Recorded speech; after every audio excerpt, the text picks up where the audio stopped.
Encontraremos allí algunos asuntos. Dice el texto: castiga a tu hijo en tanto que hay esperanza, mas no se apresure tu alma para destruirlo. Esta palabra que allí aparece, castiga a tu hijo, del hebreo yakar, es traducida, como vimos la vez pasada, en otras acepciones o vocablos. Significa también instruir, disciplinar, como dice aquí, castigar, amonestar, educar. Todo eso está incluido en la palabra castigo. Pero es evidente a ustedes, a todos nosotros, que la exhortación es de carácter general, porque dice simplemente castiga a tu hijo. Nos dice el tiempo, nos dice también la moderación, pero todas las cosas que nos dice son de carácter general, no están los particulares. Por lo tanto, el texto puede ser tomado como referencia para desarrollar este tema. Toca ahora, pues, descender a los particulares. Los particulares para nosotros poder hacer eso. Podemos decir a alguien, sal a buscar a los hombres. ¿Pero cuáles hombres? Hay que darle nombres específicos. Mira, sal a buscar a Juan, a Pedro, a Antonio, a Francisco. Nombres particulares. Así también el texto nos está diciendo, castiga a tu hijo. Debemos pues adentrarnos en las Santas Escrituras para descender a esos particulares que han de capacitarnos. Porque ¿cómo hemos de instruirlos? No lo sabemos. Necesitamos aprender, necesitamos conocimiento. ¿Cuál es el tiempo más adecuado? No solamente en cuanto a la edad, si tiene 3, 10 o 15 años, sino también en el momento en que debemos hacerlo de manera particular, cuando la falta ha sido cometida. Cosa que nos dice el texto. No se apresure tu alma para destruirlo. La tendencia de los seres humanos es siempre irse a los extremos, no al medio o balance. Generalmente estamos o a la izquierda o a la derecha, pero difícilmente en el medio. Por lo tanto, necesitamos, repito, conocer los particulares de todos esos asuntos que están encerrados en el texto. Entre esos particulares, dice castiga a tu hijo. Es decir, dirigiéndose a los padres. La persona que se dirige castiga a tu hijo es a los padres. Pero quien lo dice es Dios. Es la palabra de Dios, es Dios mismo que ha revelado su mente y su voluntad y la ha hecho conocer a los hijos de los hombres que nos está mandando. Así que el primer particular es este. Los padres deben conocer a Dios para poder enseñarlo a sus hijos. Repito entonces que el primer particular es que los padres deben conocer a Dios para poder enseñarlo a sus hijos. Téngase en cuenta que se nos dice en el texto castiga a tu hijo. En otras palabras, se manda a los papás a ejercer gobierno sobre sus retoños. A ejercer gobierno. Ellos tienen que ejercer ese gobierno. Entre ese gobierno está la instrucción, el castigo, la disciplina, la reprensión. Todo eso está incluido. Ahora bien, vamos a ver cómo se gobierna. Iremos a las Santas Escrituras para considerar brevemente el primer gobierno que Dios instituyó en esta creación. Génesis capítulo 1. Génesis 1, el verso 16, leo. E hizo Dios las dos grandes lumbreras, la lumbrera mayor para que señorease en el día, y la lumbrera menor para que señorease en la noche. Hizo también las estrellas. Bien, se nos dice aquí que Dios hizo en los días de la creación dos grandes lumbreras. Para ponerlo en nuestro lenguaje, dos grandes bombillos. El sol y la luna. ¿Y para qué las hizo? El texto lo dice claramente. ¿Para qué? Para que señorease en el día y la lumbrera menor para que señorease en la noche. La lumbrera mayor gobierna los días. La lumbrera menor gobierna en las noches. Es decir, que traza, dirige, guía, nos instruye cuando es de día y cuando es de noche, cuando hay asunto que hacer de día y cuando hay asunto que hacer de noche. El primer gobierno que Dios instituyó en esta creación fue un gobierno de luz. Dio luz a aquellos astros para que a su vez esos astros nos dieran su luz. Entonces, el gobierno de los padres sobre los hijos necesita la luz del conocimiento de Dios para poder castigar, instruir, disciplinar, amonestar, educar a los hijos. Es un gobierno de luz. De otro modo, que los padres o en los padres se requiere un conocimiento adecuado. Un conocimiento adecuado de Dios y sus verdades para instruir a sus hijos. Hermanos, un ciego es incapaz de guiar a otro ciego. Yo no puedo enseñar un idioma a otra persona si no conozco el idioma. Los padres entonces necesitan conocer el idioma espiritual para poderlo enseñar a los hijos. En el sentido en que estamos hablando, las Escrituras distinguen solamente dos idiomas, dos luces, el espiritual y el terrenal. Hay solamente dos formas de pensar: o pensar en la forma de Dios, o pensar en la forma que piensan los hombres, la racional. A la forma en que piensan los hombres de manera natural, la Biblia le llama eso tinieblas. Los padres, pues, volviendo sobre nuestros pasos, necesitan conocer la luz del Señor Jesucristo para instruirla a sus hijos. Nuestros niños aprenden el idioma español porque ese es el idioma que saben sus padres. Si los padres conocen el idioma espiritual, ellos, por la gracia de Dios, serán capaces de hablar, de conocer, de guiarse y desenvolverse en ese idioma. Así que los padres deben proveerse de ese conocimiento. Vayamos a otro texto para abonar un poco más la idea sobre este asunto. Proverbios capítulo 1, verso número 7. Hablando del gobierno de luz espiritual de los padres sobre los hijos. Dice el texto: el principio de la sabiduría es el temor de Jehová. Verso 8, oye, hijo mío, la instrucción de tu padre y no desprecies la dirección de tu madre, es decir, la dirección espiritual. Como si el texto dijese, un papá, un hijo mío, la única manera de conocer las cosas de manera correcta es si Dios se lo enseña a uno. Y Dios le enseña el idioma espiritual solamente a los que le temen. El principio de la sabiduría es el temor a Jehová.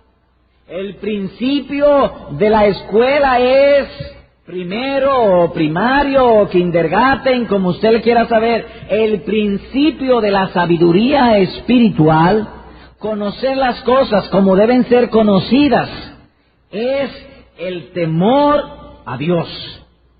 El temor a Dios no es otra cosa que apartarse del mal y hacer el bien por amor a Dios, por temor a su nombre. ¿Cuál es el primer asunto entonces para que un papá pueda enseñar a sus hijos? Temer a Dios. Permítame ilustrar esto. Vamos a suponer que un hijo sea rebelde y no quiere someterse a sus padres. El papá entonces, por haraganería, por desobediencia, es indulgente con el muchacho y ni lo castiga y tampoco lo instruye. lo deja que el muchacho crezca a su propio deseo. Pero un papá que teme sabe que si él no castiga a su hijo según Dios ha establecido, Dios lo va a castigar a él a través de su hijo.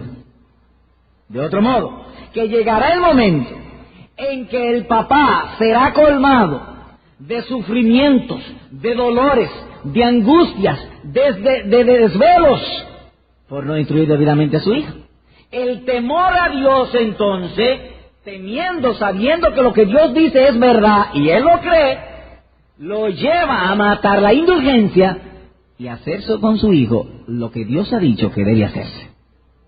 El principio de la sabiduría es, pues, el temor a Jehová. Es tan importante este conocimiento que las Escrituras lo presentan como sinónimo de salvación. Juan capítulo 17,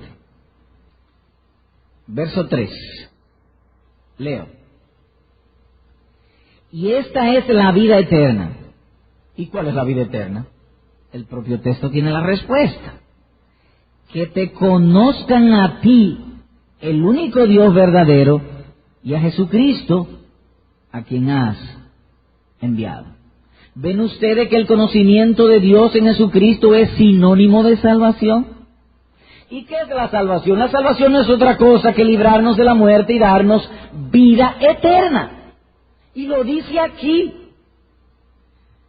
Padres, es legítimo, es bueno, es propio, es normal, es natural. Debe perseguir y emplearte en ese íntimo sentimiento y buen deseo que tú tienes hacia tus hijos, de que ellos vivan, de que les vaya bien, de que la vida de ellos sea mejor que la tuya. Pero dice la Escritura que eso no podrá ser visto en tus hijos a menos que le enseñe el conocer al único Dios verdadero y a Jesucristo a quien ha sido enviado. El conocimiento de Dios es sinónimo de felicidad. Te pregunto, ¿cuál es la felicidad de los puercos? Comer. Dice Dios que la felicidad de un hombre es conocerle a Él a través del Señor Jesucristo. Esa es la felicidad, esa es la vida eterna. ¿Para qué es que tú quieres gozarte en las cosas de este mundo que algunas son legítimas? Para darte vida. La vida eterna es conocer a Dios a través del Señor Jesucristo. Este es el conocimiento que deben tener los padres. Entiéndase, un conocimiento que los lleve a ser un ejemplo de buena instrucción y conducta para con sus pequeños. Ese es el conocimiento. No se trata pues de un mero conocimiento intelectual, ni de un conocimiento superficial. No estamos diciendo con esto que el conocimiento intelectual sea malo, de ningún modo, ni que el conocimiento superficial de Dios sea maligno, tampoco, son buenos, pero insuficientes. El conocimiento intelectual de Dios, el conocimiento superficial de Dios es bueno, pero es tan solo el inicio del conocimiento verdadero, del conocimiento práctico de Dios. Porque el conocimiento verdadero se da después del conocimiento intelectual y del conocimiento superficial de Dios. Ahora bien, con el conocimiento intelectual, aunque sea bueno, con el conocimiento superficial de Dios, un hombre no podrá enseñar adecuadamente a sus hijos el temor a Dios. No podrá enseñarle lo que es el bien. Las zapatas de los edificios son buenas, pero son insuficientes. Nadie hace zapatas por hacer zapatas. Las zapatas o fundamentos de los edificios se hacen para que sostengan la casa que nos va a cubrir. La zapata es buena, pero la casa es mucho mejor. Desear y conocer a Dios es bueno, pero practicarlo y vivirlo es mucho mejor. Es mucho mejor. Debe ser el conocimiento práctico de Dios el que han de cultivar los padres para que puedan enseñarlo a sus hijos. ¿Qué es el conocimiento práctico? estar enterados de la mente y voluntad de Dios revelada en su santa palabra y poner todo eso en el corazón. No olviden esa palabra o esa frase, poner todo eso en el corazón. Miren un texto conmigo, Tito capítulo 1, verso 16. Tito capítulo 1, verso 16, leo. Profesan conocer a Dios, pero con los hechos lo niegan, siendo abominables y rebeldes, reprobados en cuanto a toda buena obra. El texto nos dice que habrá individuos que ellos mismos dicen conocer a Dios, que se creen ser cristianos, que creen que andan bien, y con la boca lo dicen, profesan, pero con sus hechos lo niegan. Hay personas que pueden decir, bueno, yo soy ingeniero, y usted lo llama para que le haga unos cálculos de la materia o de la área que tiene sobre ingeniería y no puede. Entonces, ¿qué significa eso? Que él dice ser ingeniero, pero él no lo es. Los hechos niegan lo que él está diciendo con su boca. Entonces, no es un mero conocimiento intelectual, es un conocimiento que esté en el corazón. Que ellos puedan oír la voz de Dios cuando les dice, sed imitadores del Señor como hijos amados, y ellos puedan hacerlo. Ese es el conocimiento que deben cultivar los padres. Permítasenos abonar la idea sobre este particular. Había una vez dos hermanas. Un caso que hemos dado, una ilustración que hemos dado en otra oportunidad, pero que la vamos a traer de nuevo otra vez porque entendemos que aplica el caso que estamos tratando. Dos hermanas. Una se llamaba Juana y la otra se llamaba Lola. Eran mellizas. En otras palabras, prácticamente idénticas, muy parecidas. Pero una se llamaba Juana y la otra se llamaba Lola. Cuando usted decía en aquella casa a Juana, Lola no contestaba, quien contestaba era Juana. Pues bien, Juana se fue para los Estados Unidos, específicamente para Nueva York. Esta es una historia real. Allá sacó residencia, pasado el tiempo se hizo ciudadana americana. Enfermó y se murió.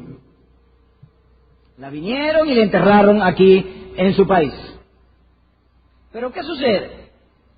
Lola un día se da cuenta que la que está en la foto es igual a ella. Entonces ella dice, pero yo soy ciudadana americana también, voy a probar. Cogió todos sus papeles y se fue para Nueva York. Pasó por inmigración y pasó como Juana, pero ella era Lola. Un día va ella caminando por una calle de Manhattan. Una amiga la ve y le dice, Juana, Juana. Pero ella no podía contestar porque ella era Lola. Entonces la amiga viene y se le acerca y le dice, Juana. Entonces ella se acordó que ella ya no era Lola, que ella era Juana. Y hay una moraleja en todo esto.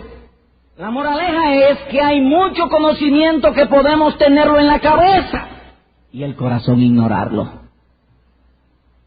Hay personas que tienen el conocimiento de Dios en la cabeza, pero cuando le dicen Juana no contestan porque ella es Lola. De otro modo,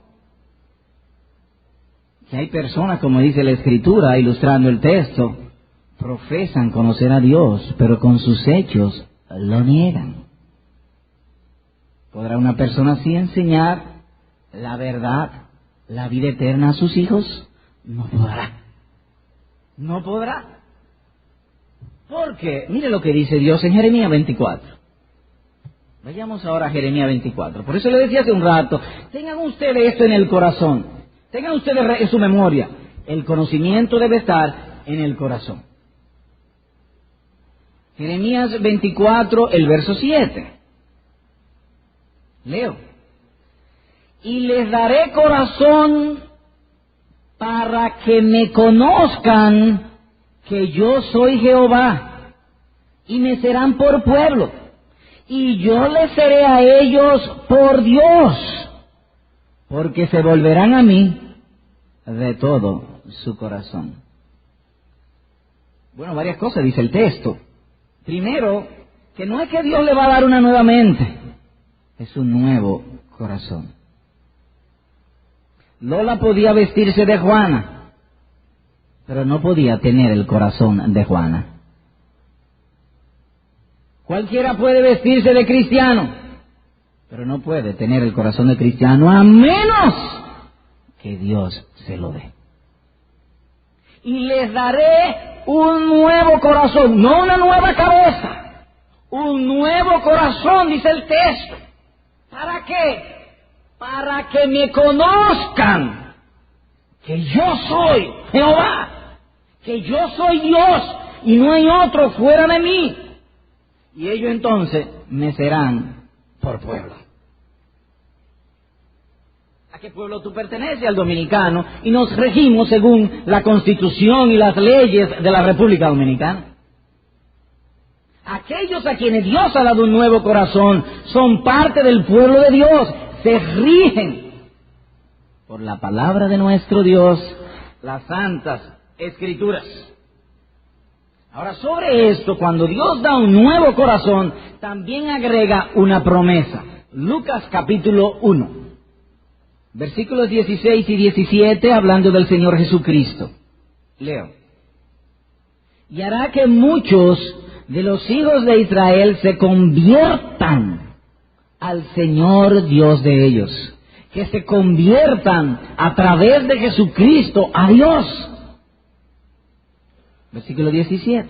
E irá delante de él con el espíritu y el poder de Elías. ¿Para qué? Para hacer volver los corazones de los padres a los hijos. Aquellos que son parte del pacto, una de las promesas es que Dios hará que el corazón de los papás se vuelvan a los corazones de los hijos, para hacer volver los corazones de los padres a los hijos. Los padres cristianos tienen la gracia, pero también tienen la promesa de volverse a los corazones de sus hijos. Todo cuanto ellos necesitan es poner diligencia y obedecer, porque hay una promesa de que habrían de ocuparse en eso. De modo que hay una promesa, hay un pacto, hay un nuevo corazón, y alguien pregunta, ¿cómo puedo crecer en el conocimiento de Dios? ¿Cómo crecer en eso? Santiago capítulo 1. La pregunta que está en el aire es la siguiente: ¿cómo crecer en el conocimiento de Dios? Usted ha dicho que nadie puede ni aprender, ni conocer, ni mucho menos enseñar correctamente a otros las verdades divinas, a menos que Dios mismo le enseñe, y que el principio de la sabiduría es el temor a Jehová. ¿Cómo crecer? He aquí la respuesta en Santiago 1, verso 5. Lo voy a particularizar. Padres, si alguno de vosotros tiene falta de sabiduría, pídala a Dios, el cual da a todos abundantemente y sin reproche, y le será dada. Entonces, lo primero es, dentro del conocimiento de Dios, orar. Orar. Todas las cosas creadas son de Dios y para su gloria. No podemos hacer uso justo y correcto de nada a menos que Dios nos dé el permiso para hacerlo. ¿Cómo se obtiene ese permiso? Orando. Orando, pidiéndole sabiduría a Dios para nosotros manejar nuestros hijos de la manera correcta. Orar siempre. La oración debe ser primero y constante. Es el primer particular de los deberes de los padres para con los hijos. Los padres cristianos, su primer deber es orar siempre. Pudiera haber un día, 2, 3, 4, en que un padre no tenga que disciplinar ni castigar a su hijo, pero no debe haber ningún día en que él deje de orar por ellos. Orar siempre por ellos. Orad sin cesar, como dice Primera de Tesalónica, capítulo 15, verso 17. Ora en toda ocasión, para todas las cosas, a través de toda la vida de tus hijos, y pídele a Dios no solo sabiduría para aplicar correctamente el conocimiento, sino para suplicarle que así como Él te hizo un hijo del cielo, haga a tus hijos hijos suyos, trofeos ganados por la cruz de Jesucristo. La oración. La oración es pues la causa el medio o recurso para todo lo que queremos. Necesitamos ser sabios. Oiga, como dice el texto, castiga a tu hijo. ¿Y cómo lo hago? En tanto que hay esperanza. ¿En qué momento? ¿En qué tiempo? Mas no se apresure tu alma para destruirlo. ¿Cuál debe ser la moderación? No sabemos. No sabemos. Pidamos a Dios que nos dé sabiduría. Y Él la da a todos. Y el texto agrega, abundantemente. No simplemente da, abundantemente. Vamos a suponer que tú necesites un apartamento o una exoneración del gobierno. ¿Por qué no lo has hecho antes? Yo no sé si me lo van a dar. Pero si el gobierno da un decreto mañana, el señor presidente sale un decreto, el presidente ha dicho que todo el que pide una exoneración o que le pide un apartamento se lo va a dar y se lo va a dar con abundancia. ¿Qué tú crees que haremos nosotros? Bueno, la fila creo que llega desde el Palacio Nacional hasta Cuba, haciendo fila para pedir. ¿Y cómo es que le creamos más a un presidente en el caso de que lo haga que a Dios? Los presidentes no pueden hacer eso, pero Dios sí. Él lo ha dicho en su palabra. Pide y te daré abundantemente. El día pasado tuvimos la grata visita del pastor Greg Nichols. Y nos decía él, nos instruía, conforme y fidelidad a las Escrituras, que una de las glorias o una de las maneras de glorificar a Dios en su iglesia es desarrollando la piedad familiar o doméstica, en lo cual está incluido Efesios 6:4, cuando manda a los padres a instruir a sus hijos. Pero es interesante que antes de Pablo mandar a aquellos hermanos a hacer eso, veamos lo que hizo. Vayamos a Efesios, capítulo número 3. Efesios 3, verso 14. Por esta causa doblo mis rodillas ante el Padre de nuestro Señor Jesucristo, de quien toma nombre toda familia en los cielos y en la tierra. ¿Y para qué tú la doblas? He aquí la respuesta. Para que os dé, conforme a las riquezas de su gloria, el ser fortalecidos con poder en el hombre interior por su Espíritu. El apóstol Pablo, antes de instruirles sobre todas esas demandas sobrenaturales que son para los padres creyentes, lo primero que oró fue que Dios les diera a ellos el ser fortalecidos en el hombre interior por el Espíritu. Para un padre castigar a su hijo y no ser indulgente, necesita un hombre interior fortalecido, porque la carne se va a oponer, los vecinos se van a oponer, los amigos lo van a censurar injustamente. Él necesita fortaleza espiritual, ser fortalecido en el hombre interior por el Espíritu. Vea otro también, Efesios 6 mismo, capítulo 1.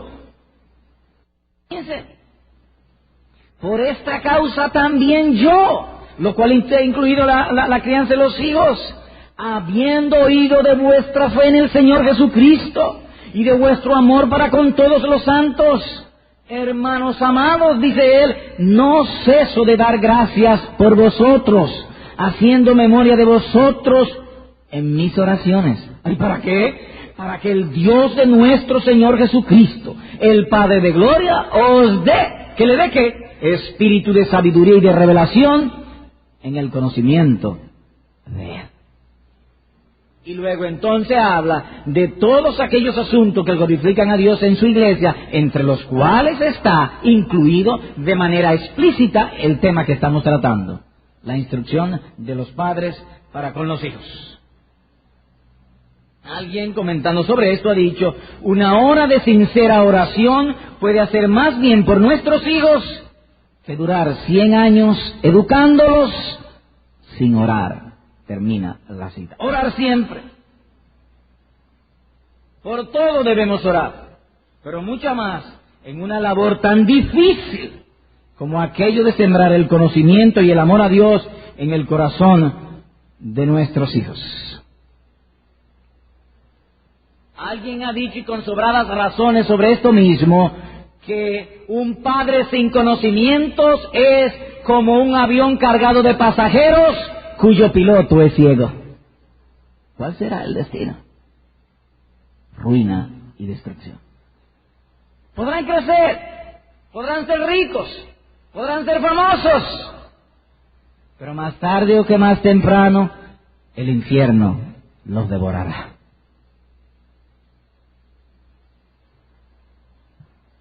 De manera pues que es una gran misericordia tener los hijos guiados por el conocimiento de Dios. Y Dios oye las oraciones con respecto a los hijos aún antes de tenerlos. Véase Primera de Samuel, capítulo número 1, verso 27. Leo. Por este niño oraba y Jehová me dio lo que le pedí. ¿Ven ustedes? Por este niño oraba, dice ella, y Jehová me dio lo que le pedí.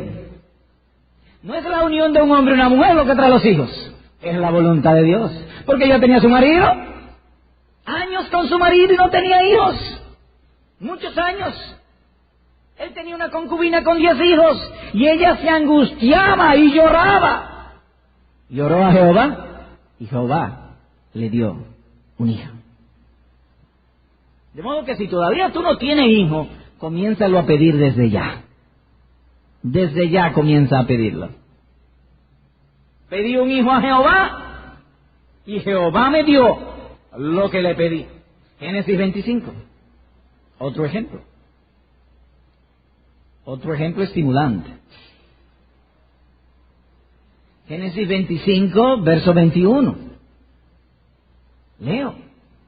Y oró Isaac a Jehová por su mujer, que era estéril. Y lo aceptó Jehová, y concibió Rebeca, su mujer. Tenían muchos años de casados, y no tenían hijos. Y oró, y Jehová le dio lo que le pidieron. De modo pues, que si para tener un hijo nosotros debemos orar, ¿cuánto más para criarlo y educarlo en el temor al Señor? Hermano, es cierto que el Creador ha dotado a los hombres con intelecto, con raciocinio, facultad de pensar, de razonar, pero el pecado echó a perder todo eso. Olvidamos lo que debemos recordar y recordamos lo que debemos olvidar. Solo Dios puede devolver el sano juicio a una persona. Necesitamos orar, que Dios dé a nuestros hijos un sano juicio, que nos dé sabiduría a nosotros, para que nosotros no seamos un impedimento, un obstáculo del conocimiento de Dios a través de nosotros, por Jesucristo, a nuestros retoños. Orar todo el tiempo, porque el pecado ha echado a perder todas nuestras facultades. Y aunque ellos piensen, aunque ellos razonen, aunque tengan buena memoria, aunque saquen buenas notas en la escuela, el conocimiento verdadero solamente lo da Dios. Solamente Dios da un nuevo corazón. Mírese Job, capítulo 32, verso número 8. Ciertamente espíritu hay en el hombre. Sí, el hombre es un ser racional, es lo que está diciendo Job. Es racional, tiene facultad de pensar. Él no es una bestia, no es un tonto, tiene intelecto. Pero ¿qué agrega? Y el soplo del Omnipotente le hace que entienda. El soplo de Dios es que hace a los hombres que entiendan como debe ser entendido. Podemos leer muchos libros, podemos oír muchos buenos sermones, pero eso no es suficiente sin la bendición de Dios. Tiene que estar la bendición de Dios. Podemos tener el bombillo, pero hay que accionar el interruptor para que el bombillo alumbre. ¿Cómo podemos nosotros enseñar a nuestros hijos a temer a Dios, a menos que Dios lo haga? Es Dios quien da eso, no nosotros. Mire cómo lo dice la Escritura, un ejemplo trágico, patético. El caso de los hijos de Israel en el desierto, Deuteronomio 29. Miren lo que dice. Deuteronomio 29, leo los versículos 2 al 4. Leo. Moisés pues llamó a todo Israel y les dijo: vosotros habéis visto todo lo que Jehová ha hecho delante de vuestros ojos en la tierra de Egipto a Faraón y a todos sus siervos y a toda su tierra. Ustedes lo vieron, vuestros ojos lo vieron. No fue escondida los milagros, delante de ustedes fueron. Las grandes pruebas que vieron vuestros ojos, las señales y las grandes maravillas. No fue pequeña cosa lo que vieron. Verso 4. Pero hasta hoy Jehová no os ha dado corazón para entender, ni ojos para ver, ni oídos para oír. Es Dios quien da el entendimiento. Ellos estaban con mucho conocimiento, pero sin entendimiento. Mire ese número, capítulo 14. Número 14. ¿A dónde llega el asunto de la insensatez por falta de conocimiento? Versículo 1 al 3, número 14. Entonces toda la iglesia o toda la congregación gritó y dio voces, y el pueblo lloró aquella noche. Angustiado estaba toda la congregación. Y se quejaron contra Moisés y contra Aarón todos los hijos de Israel. Y les dijo toda la multitud: ojalá muriéramos en la tierra de Egipto o en este desierto. Ojalá muriéramos. Bravos estaban, enojados. Y oigan ahora: ¿y por qué nos trae Jehová a esta tierra? Para caer a espada y que nuestras mujeres y nuestros niños sean por presa. ¿No nos sería mejor volvernos a Egipto? Hermanos, estas gentes, Faraón había dado una orden: todo varón que nazca de los hijos de Israel, mátenlo. Y había puesto sobre ellos pesada carga, servidumbre. Tenían que hacer ladrillos y se estaban muriendo. Dios oyó el clamor de ellos y dicen ellos que es mejor estar en el mundo que ser cristiano. Eso es lo que están diciendo. Y eso se ve hoy en día en esta congregación. Yo una vez vi un caso de un papá que le dijo a su esposa que asistía a la iglesia que no trajera a su hijo porque él temía que se le volviera homosexual. Oigan eso. El mismo corazón de Egipto. El hombre puede entender, puede tener raciocinio, escalar grandes posiciones en la sociedad. Solo Dios puede dar un entendimiento correcto. Hay que pedírselo a Él. ¿Cuántos hombres hemos visto y le hemos hablado del Evangelio? Y nos dicen: no puedo, porque si me convierto tendría que dejar y hacer lo que estoy haciendo, cosas indebidas. Solo Dios puede dar el entendimiento. Yo te estoy llamando para librarte del pecado y para darte vida eterna, para librarte del infierno. Solo Dios puede dar el entendimiento correcto. Y eso es también de los padres para con los hijos. Solo Dios puede hacer eso. Nadie conocía el poder y la misericordia de Dios como lo conocieron los hijos de Israel. Con brazo fuerte y mano extendida saqué a mi pueblo de Egipto. Y ahora dicen ellos que es mejor que sus hijos estén en Egipto, donde Faraón había dado un decreto de matar a todos los varones, que estar con Dios en el desierto. Aún viéndolo con los ojos, necesitamos el entendimiento de Dios. ¿Está alguien carente de sabiduría? Pídala a Dios, que da abundantemente a todo el que le pida. Si Dios entonces no da el entendimiento, no hay manera de pensar y mucho menos de actuar correctamente. Ahora, para orar hay que ser humilde, hay que humillarse. Lo primero que necesitan los padres es orar y ser humildes. Suplicar a Dios sabiduría, conocimiento, poder para enseñar a los hijos. Dios ha dicho que da gracias al humilde, pero al altivo mira de lejos. Santiago capítulo 4, verso número 6.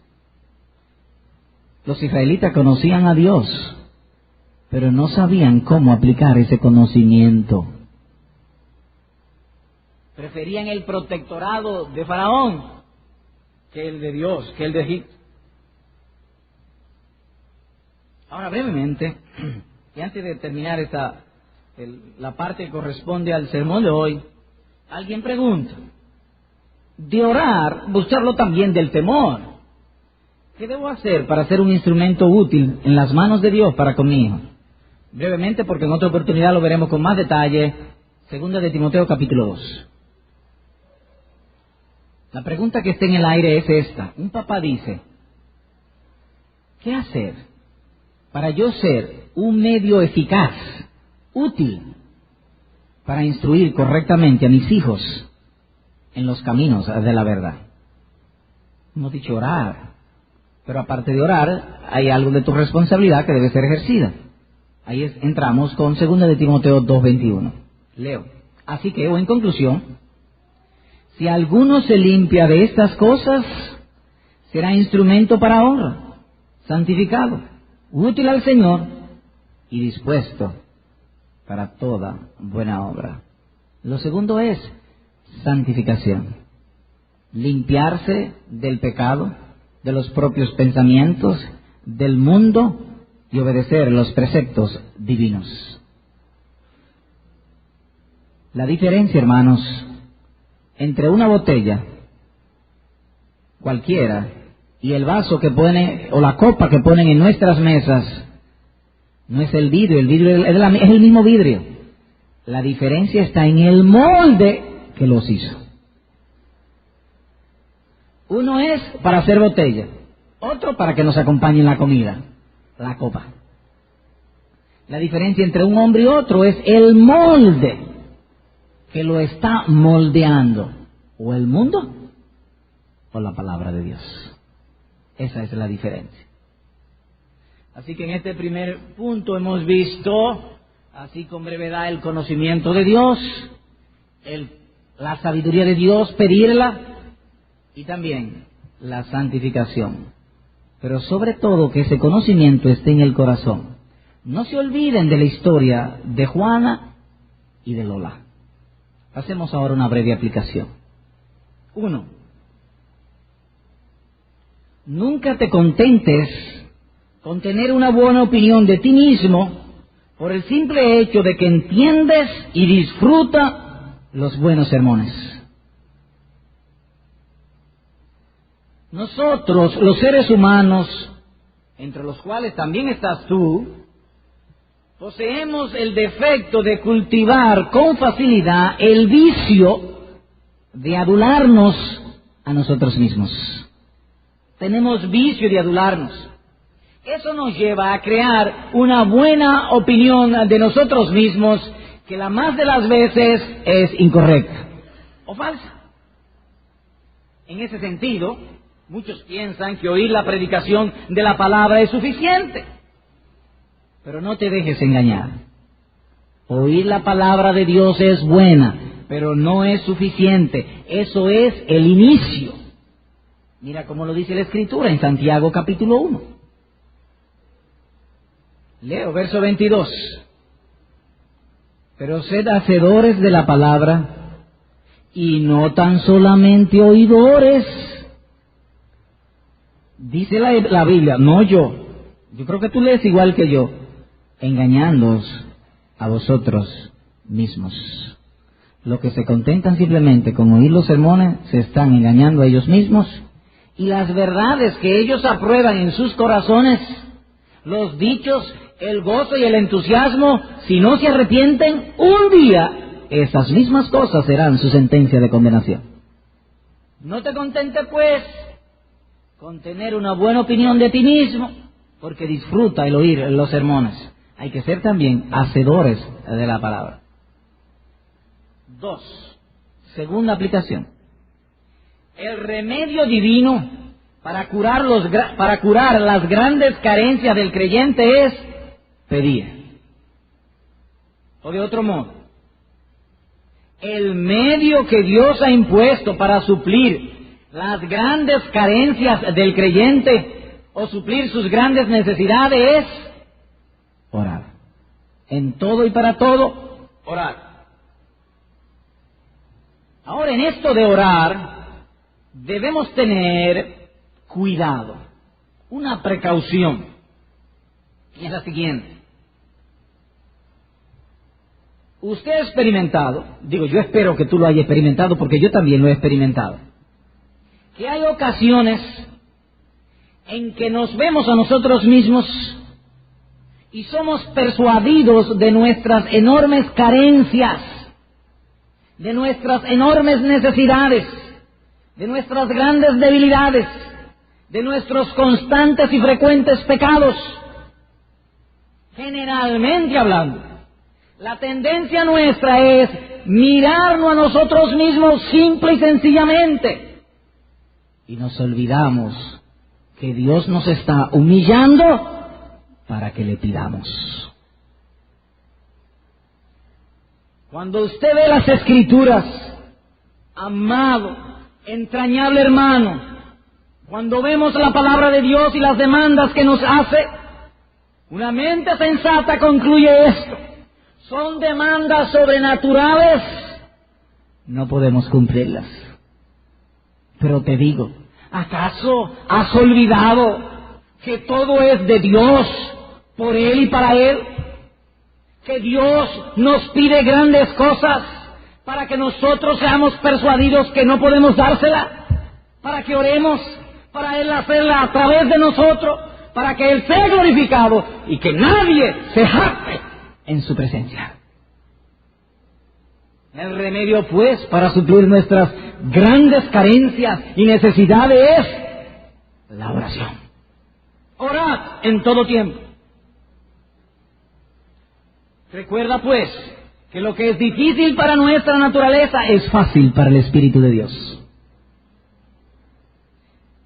El Señor requiere de nosotros una obediencia que está por encima de nuestra capacidad natural, pero no por encima del poder de su bendita gracia. Y si a alguno de vosotros le falta sabiduría, pídala a Dios. Tercero, y aquí concluimos. La crianza de los hijos, amados hermanos y estimados amigos, es una labor de enormes consecuencias. Un hijo impío será como una espina dolorosa atravesada en el corazón del papá. ¿Cuántos sufren aquellos padres que ya tarde han venido al Evangelio, cuyos hijos algunos son bandidos, otros drogadictos, o perversos y degenerados? ¿Cuántos sufren? Son una espina en el corazón. Pero cuánto gozo tienen aquellos padres que tienen hijos creyentes, que ellos oran por sus hijos oran por ellos, y ellos juntos saben entrar a la presencia de nuestro Dios. Y por toda la eternidad estarán juntos, disfrutando la vida eterna. Por tanto, amado hermano, instruye a tus hijos con diligencia, y Dios ha prometido bendecir tus esfuerzos.